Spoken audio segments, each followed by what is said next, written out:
All right, YouTube, 116 Falconer. Today we're going to look at the Harbor Freight Chicago Electric Circular Saw Blade Sharpener. It's a $55 unit. You know, if you got a coupon or something, you get it cheaper.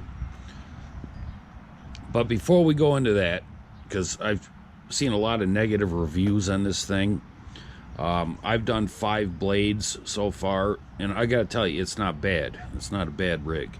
But first, let's talk about blades. Now, the bulk of my blades are 10-inch blades. I have cheapies, and I have blades that I spent $150 on. It just depends on what kind of saw you're going to run the blades on. All right. Now, my real expensive blades, currently the only saw I have anymore is a DeWalt DW744 portable contractor saw, which is an awesome saw, but it's a 15 amp direct drive, so it just doesn't have the ponies to drive a lot of the blades I have.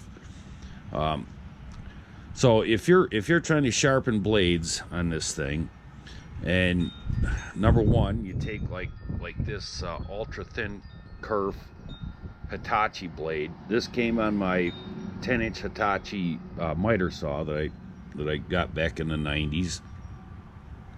It's pretty much a disposable blade. There's not enough carbide on there really to sharpen. It's a lower quality carbide. You know, the steel's not as good. I did sharpen it. This was 5 degrees left and right that I had to set the sharpener up for. This is the first blade I did. Also, the first blade I did, this one, it looked like I sharpened it with a hacksaw because this diamond wheel that comes on the sharpener is pretty rough. All right, you can see here where I've got it pretty much loaded up now, doing the blades. But we'll take the other blade here, this Home Depot 60 tooth blade. Even my DeWalt DW744 has a hard time running this blade. All right, it's got a lot of teeth. The gullets are very shallow, so it's not the best blade to use on that table saw. I don't care how sharp you get it. If your saw can't run the blade, you're gonna get a shit cut. So we got that. I have here one of my all-time favorite blades. This is a 50 tooth combination blade.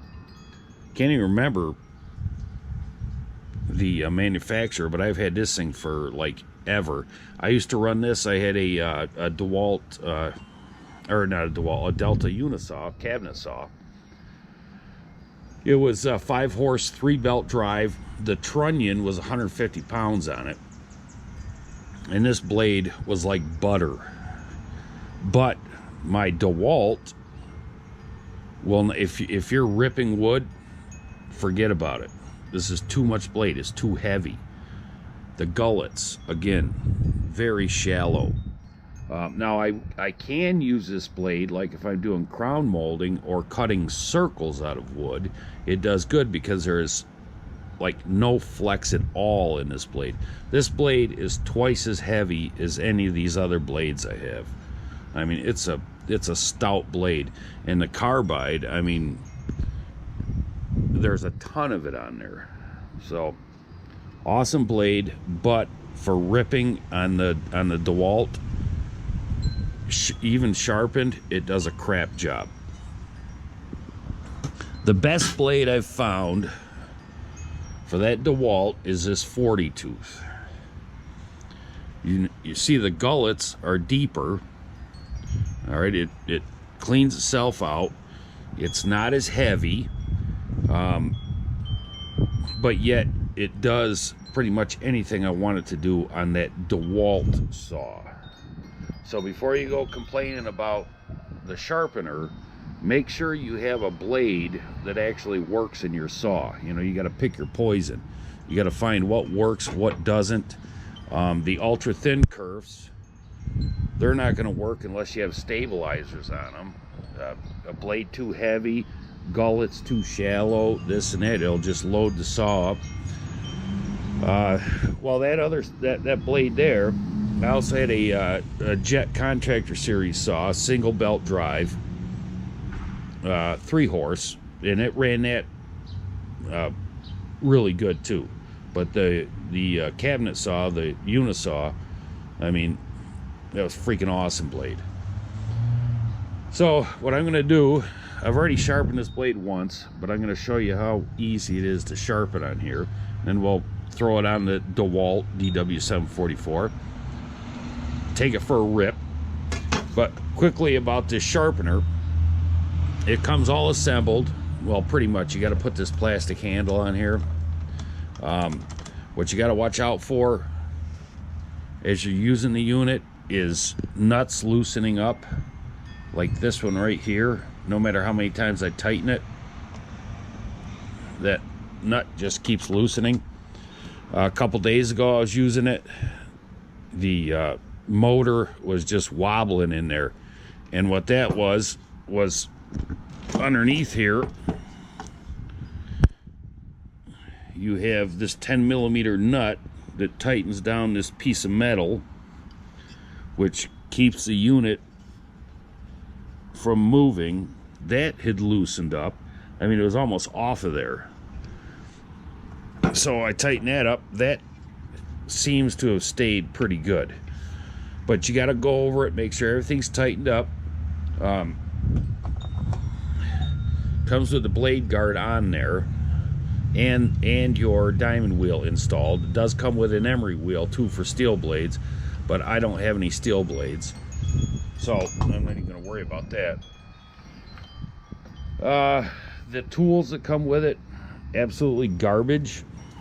All right, you have if you go to take this blade off, 17mm, and it's like not even close to fitting. So you're gonna have to trash these, get your own tools. I found that I just use a couple nut drivers.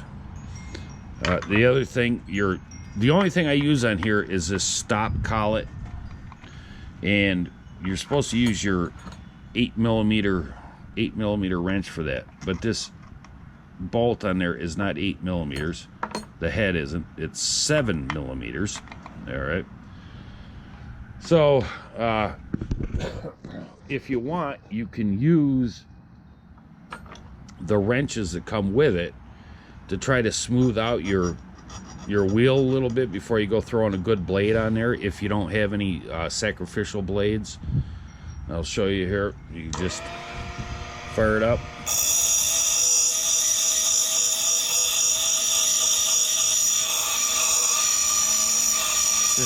Just try to knock off some of the coarseness. But as it loads up, it gets smoother. The other thing I noticed here with this wheel that comes with it, you can see how I'm all loaded up all the way around here until you get to this one section, and there is like nothing there. So I think this wheel has a high spot in it, or a low spot. Be a low spot on this side. So probably, you know, upgrade your wheel or whatever. But for general purpose, freaking thing works awesome. Has an indexer, which I don't use. I'll take this off after the video.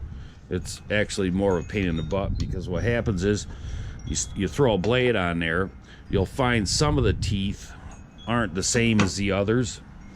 So then you got to move this indexer so you can finish sharpening it. They say to put it on there, get the indexer up there, and then you run this unit back and forth. What I've found is that setting it up And so you can set the blade up there and just move the blade, touch it in there.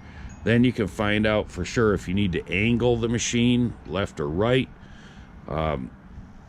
Make sure you're because it's all visual. There's no micro adjusting on here or anything. Your blade support, once you get that set, you're good. And then your blade mount.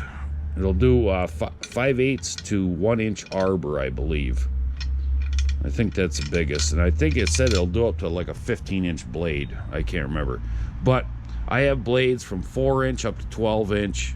I got a ton of blades. So now that I got my neck surgery, gonna get back into doing my crap. So all right, we're gonna get back on this 40-tooth blade. I'll sharpen one section, show you how easy it is, and then I'll do the rest, and we'll throw it on the saw and take it for a rip. All right, we'll see you in a minute here.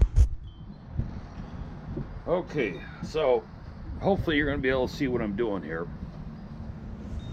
But what you want to do, take your blade holder thing off. I mean, it's a very, very simple unit to operate.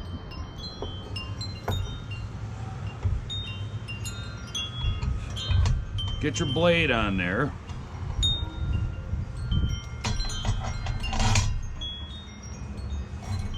Secure it to the whatever you call this arm.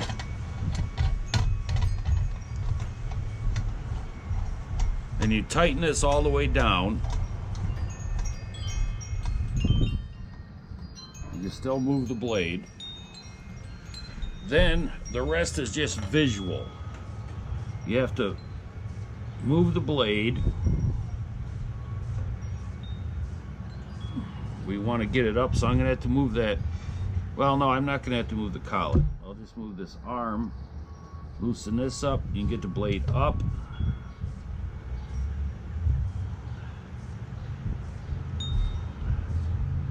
And over. And then you eyeball the contact on the diamond wheel.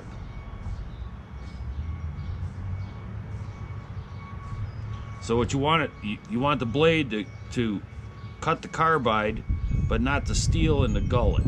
All right. So you get it to where it looks pretty good. Make sure everything's tightened down. Then you can, if you need to adjust this collet, use a 7mm nut driver. Loosen the bolt up, slide it to where you want it, but this looks like it's going to be good. Fire the machine up and then just touch it. Then you take it back and you can look at the surface of the carbide. And this one, like I say, I've already sharpened it. I've ran it a couple times. That's good. But the initial sharpening was 3. I would do 3, just bap, bap, bap, like you're using a drill doctor. Get that down. Here, I'll show you real quick. Like that. That's about all it takes. But you can look at the teeth, and you can see if you gotta hit it a little bit more.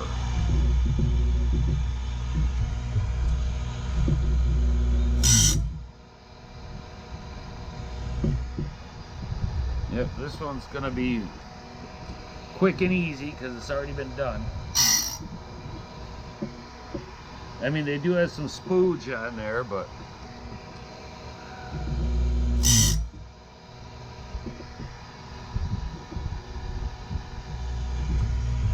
and like I say, with that guard off of there, you can actually see what you're doing.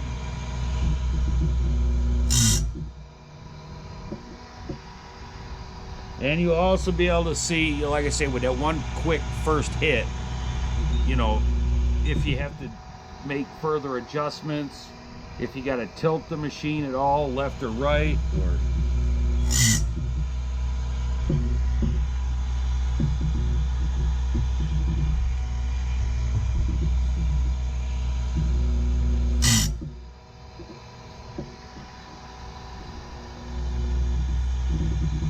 oh jeez, I did all them already. Wait, I gotta do the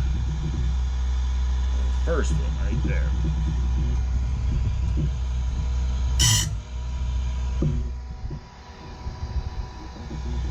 So basically, just looking for a nice clean face.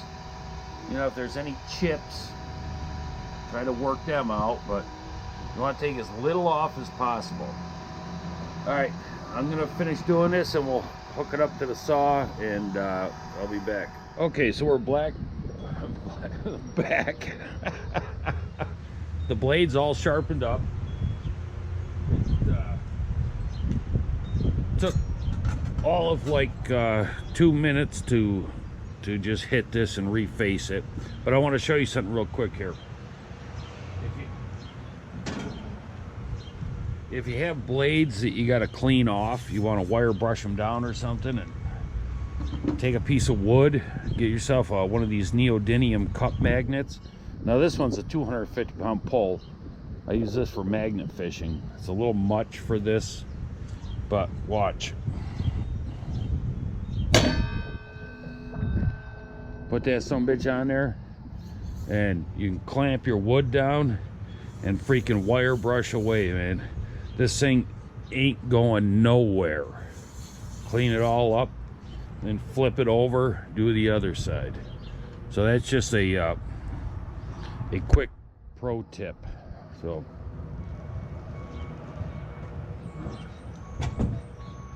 all right, so we're going to install the blade, and then I'm gonna cut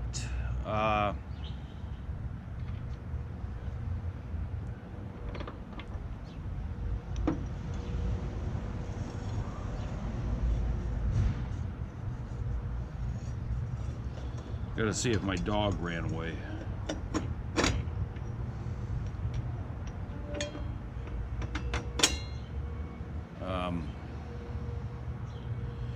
I got some old oak tile.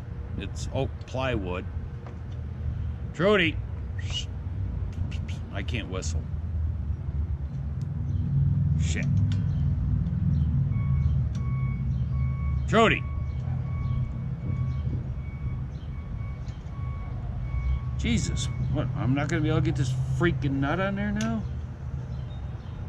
Oh, all right, you stay here. Worried about my dog. All right. Yeah, I got some old oak tile. Like I say, it's oak plywood, but it's all oak. I got a piece of oak, a little piece of cherry. We'll do a treated 4x4. All right.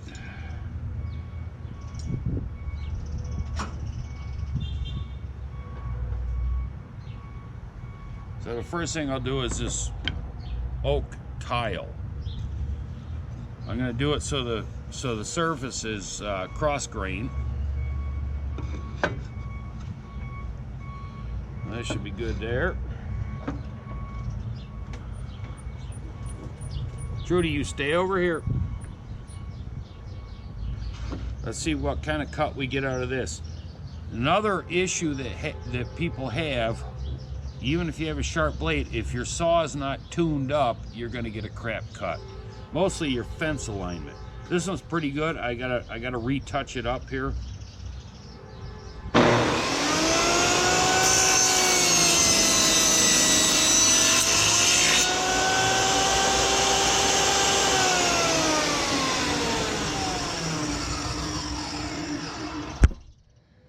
All right, so the cut there,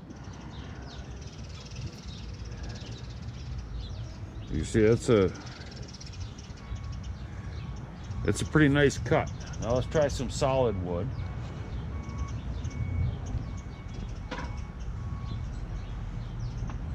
We'll do this piece of cherry first.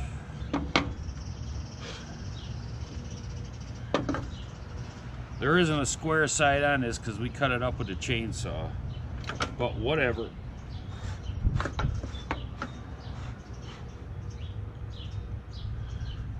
It'll still work.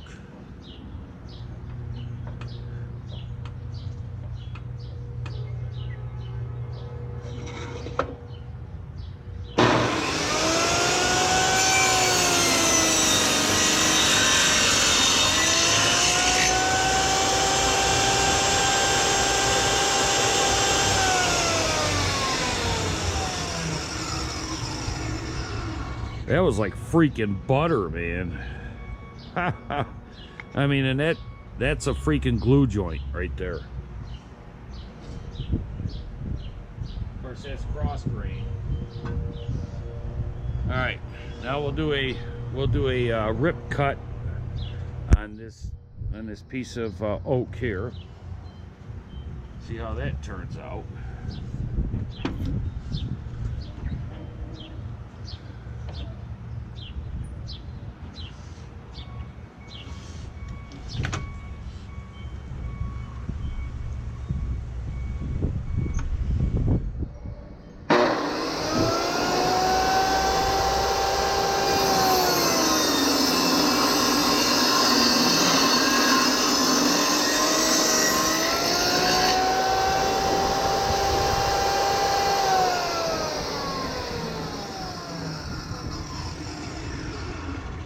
There we go.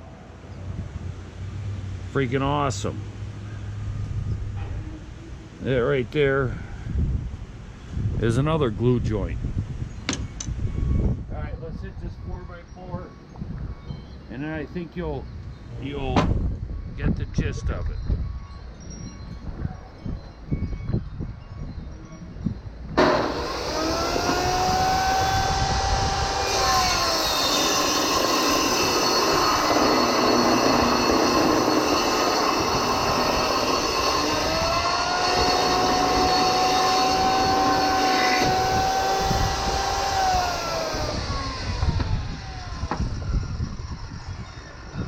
I had to stop because the wood was going to hit the tripod.